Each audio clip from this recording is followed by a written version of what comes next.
नमस्कार दोस्तों, आज हम आपको गुरुवार की व्रत कथा सुनाएंगे। साथ ही गुरुवार के व्रत का महत्व भी बताएंगे। प्राचीन काल की बात है। किसी राज्य में एक बड़ा प्रतापी और दानी राजा राज करता था। वो हर गुरुवार को व्रत रखता और भूखे और गरीबों को दान देकर पुण्य प्राप्त करता था। लेकिन ये बात उसकी रानी को अच्छी नहीं लगती थी। वो ना तो व्रत करती थी, ना ही किसी को एक भी पैसा दान में देती थी और राजा को भी ऐसा करने से मना करती थी। एक समय की बात है। राजा शिकार खेलने के लिए जंगल चले गए थे।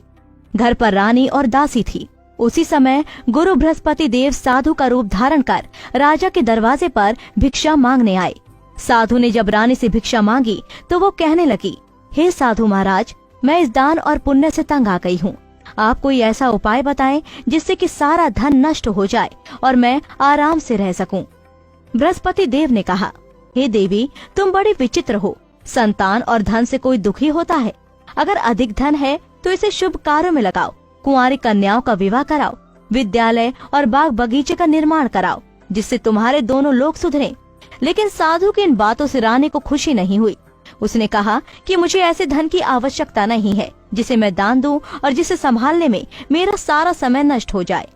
तब साधु ने कहा, अगर तुम्हारी ऐसी इच्छा है तो मैं जैसा तुम्हें बताता हूँ तुम वैसा ही करना। गुरुवार के दिन तुम घर को गोबर से लिपना, अपने केशों को पीली मिट्टी से धोना, केशों को धोते समय स्नान करना, राजा से हजामत बनाने को कहना, भोजन में मांस मदिरा खाना, कपड़ा धोबी के यहाँ धुलने डालना। इस प्रकार 7 बृहस्पतिवार करने से तुम्हारा समस्त धन नष्ट हो जाएगा। इतना कहकर साधु रूपी बृहस्पति देव अंतर्ध्यान हो गए। साधु के अनुसार कही बातों को पूरा करते हुए रानी को केवल 3 बृहस्पतिवार ही बीते थे कि उसकी समस्त धन संपत्ति नष्ट हो गई। भोजन के लिए राजा का परिवार तरसने लगा। तब एक दिन राजा ने रानी से बोला कि हे रानी, तुम यहीं रहो, मैं दूसरे देश को जाता हूँ। लेकिन यहाँ पर सभी लोग मुझे जानते हैं, इसलिए मैं कोई छोटा कार्य नहीं कर सकता। ऐसा कहकर राजा परदेश चला गया। वहाँ वो जंगल से लकड़ी काट कर लाता और शहर में बेचता। इस तरह वो अपना जीवन व्यतीत करने लगा। इधर राजा के परदेश जाते ही रानी और दासी दुखी रहने लगी।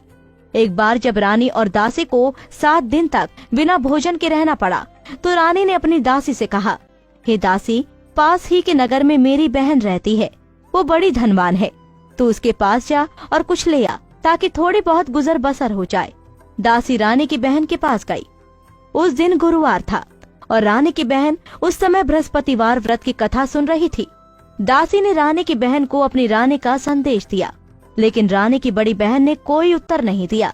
जब दासी को रानी की बहन से कोई उत्तर नहीं मिला तो वो बहुत दुखी हुई और उसे क्रोध भी आया। दासी ने वापस आकर रानी को सारी बात बता दी। सुनकर रानी ने अपने भाग्य को कोसा। उधर रानी की बहन ने सोचा कि मेरी बहन की दासी आई थी, लेकिन मैं उससे नहीं बोली, इससे वो बहुत दुखी हुई होगी। कथा सुनकर और पूजन समाप्त करके वो अपनी बहन के घर आई और कहने लगी, हे बहन, मैं बृहस्पतिवार की कथा सुन रही थी जब तुम्हारी दासी आई थी। रानी बोली, बहन, तुमसे क्या छिपाऊं, हमारे घर में खाने तक को अनाज नहीं था। ऐसा कहते कहते रानी की आंखें भर आई और रोते रोते अपने भूखे रहने की बात बताई। रानी की बहन बोली, देखो बहन, भगवान बृहस्पति देव सबकी मनोकामना को पूर्ण करते हैं। देखो, शायद तुम्हारे घर में अनाज रखा हो। पहले तो रानी को विश्वास नहीं हुआ, पर बहन के आग्रह करने पर उसने अपनी दासी को अंदर भेजा तो उसे सचमुच अनाज से भरा एक घड़ा मिल गया। ये देखकर दासी को बड़ी हैरानी हुई। दासी रानी से कहने लगी, हे रानी, जब हमको भोजन नहीं मिलता तो हम व्रत ही तो करते हैं, इसलिए क्यों न इनसे व्रत और कथा की विधि पूछ ली जाए ताकि हम भी व्रत कर सकें। तब रानी ने अपनी बहन से बृहस्पतिवार व्रत के बारे में पूछा। उसकी बहन ने बताया, बृहस्पतिवार के व्रत में चने की दाल और मुनक्का से विष्णु भगवान का केले की जड़ में पूजन करें और दीपक जलाएं, व्रत कथा सुने और पीला भोजन ही करें। इससे बृहस्पति देव प्रसन्न होते हैं। व्रत और पूजन विधि बताकर रानी की बहन अपने घर को लौट गई। 7 दिन के बाद जब गुरुवार आया तो रानी और दासी ने व्रत रखा। गुड़साल में जाकर चना और गुड़ लेकर आई, फिर उससे केले की जड़ और विष्णु भगवान का पूजन किया। अब पीला भोजन कहाँ से आए, इस बात को लेकर दोनों बहुत दुखी थे। क्योंकि उन्होंने व्रत रखा था, इसलिए बृहस्पति देव उनसे प्रसन्न थे।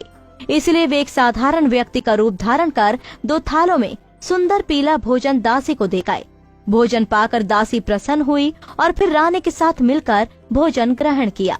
उसके बाद वे सभी गुरुवार को व्रत और पूजन करने लगे। बृहस्पति भगवान की कृपा से उनके पास फिर से धन संपत्ति आ गई, परंतु रानी फिर से पहले की तरह आलस्य करने लगी। तब दासी बोली, देखो रानी, तुम पहले भी इस प्रकार आलस्य करती थी। तुम्हें धन रखने में कष्ट होता था, इस कारण सभी धन नष्ट हो गया, और अब जब भगवान बृहस्पति की कृपा से धन मिला है तो तुम्हें फिर से आलस्य होता है। रानी को समझाते हुए दासी कहती है कि बड़ी मुसीबतों के बाद हमने ये धन पाया है, इसलिए हमें दान पुण्य करना चाहिए, भूखे मनुष्यों को भोजन कराना चाहिए और धन को शुभ कार्यों में खर्च करना चाहिए, जिससे तुम्हारे कुल का यश बढ़ेगा, स्वर्ग की प्राप्ति होगी और पितृ प्रसन्न होंगे। दासी की बात मानकर रानी अपना धन शुभ कार्यों में खर्च करने लगी, जिससे पूरे नगर में उसका यश फैलने लगा। इसी तरह की और भी जानकारी लेने के लिए हमारे चैनल को सब्सक्राइब करें और नई वीडियो की नोटिफिकेशन के लिए बेल आइकॉन दबाएं। अगर आप ये वीडियो फेसबुक पर देख रहे हैं तो वीडियो को लाइक और शेयर करें। साथ ही अपनी राय कमेंट बॉक्स में जरूर बताएं। धन्यवाद।